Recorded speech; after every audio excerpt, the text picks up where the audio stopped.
Selamat pagi Bapak Ibu, Saudara-saudari yang dikasihi Tuhan.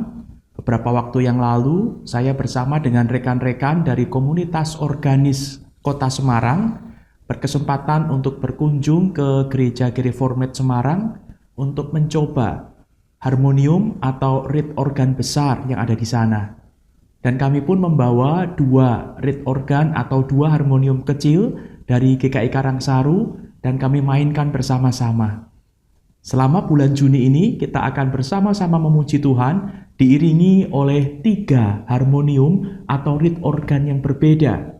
1 reed organ besar milik GKI Gereformed Semarang dan 2 harmonium kecil, harmonium portable dan harmonium tangan.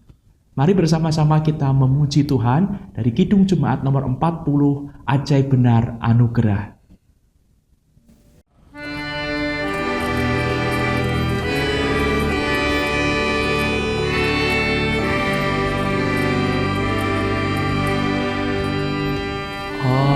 Ajaib benar anugerah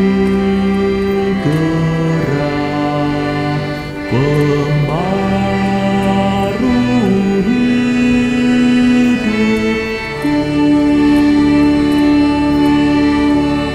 ku hilang tak berjelas. Olehnya ku sembuh.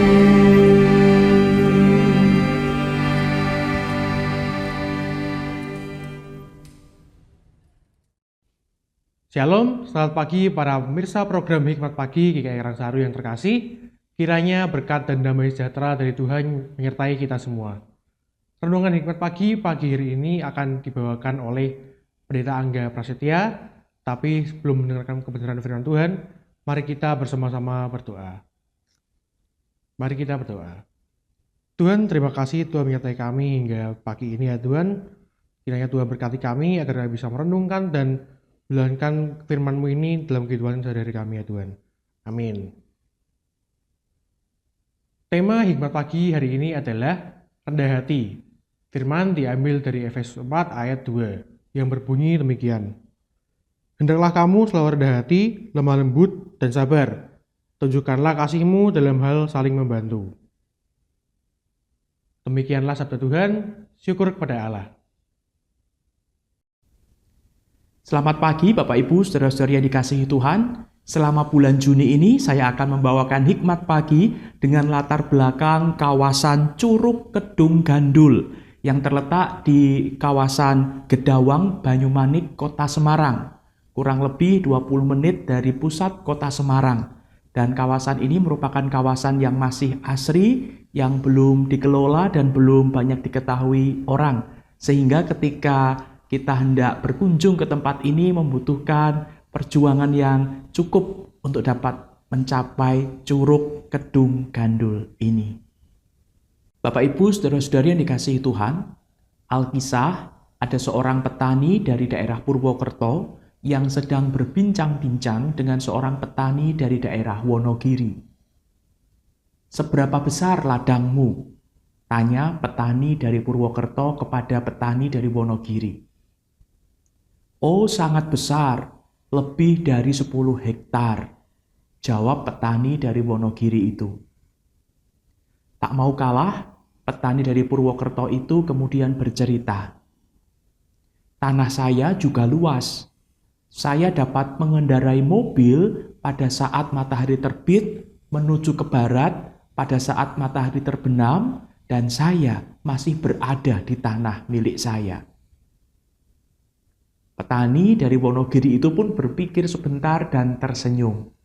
Kemudian ia berkata, "Oh, saya pernah punya mobil seperti itu dulu." Nah, Bapak Ibu, saudara-saudari yang dikasihi Tuhan, kisah rekaan di atas adalah gambar 2 orang yang tidak memiliki kerendahan hati. Kamus Besar Bahasa Indonesia menjelaskan definisi untuk rendah hati, yakni tidak sombong, tidak angkuh. Sombong dan angkuh adalah menganggap orang lain lebih rendah dalam berbagai hal dibanding diri kita sendiri. Istilah dalam bahasa Inggris untuk rendah hati adalah humility. Kata humility berasal dari kata Latin humilitas, kata benda yang bertalian dengan kata sifat humilis yang bisa diterjemahkan sebagai santun atau membumi atau dari bumi. Kita perlu merendahkan hati. Membanggakan diri dengan mengacuhkan Allah akan melunturkan iman dan menghalangi berkat Tuhan. Bangsa Israel belajar mengenai hal ini dengan susah payah. Selama 40 tahun, Allah telah menjaga mereka dengan mujizat mana, burung puyuh, tiang awan, dan tiang api. Tetapi bagi generasi yang baru, yang tidak tahu apa-apa, hal-hal yang spektakuler tersebut terdengar sebagai hal yang sangat biasa. Oleh karena itu, Musa mengingatkan mereka bahwa Allah membuat orang tua mereka merendahkan hati melalui kelaparan, kemudian memberi makan, sehingga mereka tahu bahwa Dialah Allah yang mencukupi. Marilah kita terus belajar untuk memiliki kerendahan hati. Kerendahan hati di hadapan Allah akan membuat kita sadar akan keterbatasan kita dan membuat kita mampu melihat kebesaran Allah yang sanggup menolong kita. Kerendahan hati di hadapan sesama manusia akan membuat kita memiliki relasi yang baik dengan sesama dan membuat kita terus berkembang ke arah yang lebih baik. Kerendahan hati adalah dasar memiliki relasi yang baik dengan Allah maupun dengan sesama. Mari kita berdoa. Bapa di surga, kami bersyukur firman-Mu pagi ini boleh mengingatkan kami agar kami memiliki kerendahan hati.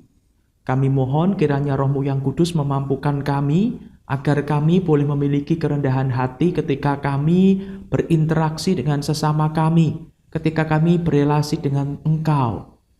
Sehingga kami dapat melihat karya Tuhan yang begitu besar dalam hidup kami, sehingga kami juga dapat melihat segala kekurangan kami dapat melihat kelebihan orang lain, sehingga kami boleh terus mengembangkan diri ke arah yang lebih baik. Terima kasih atas segala berkat-Mu, terima kasih atas firman-Mu, berkati kami untuk dapat menjadi orang yang rendah hati mulai dari hari ini. Di dalam nama Tuhan Yesus kami berdoa. Amin. Selamat pagi, selamat beraktivitas, selamat menjalani hari-hari pemberian Tuhan dengan kerendahan hati. Tuhan Yesus memberkati.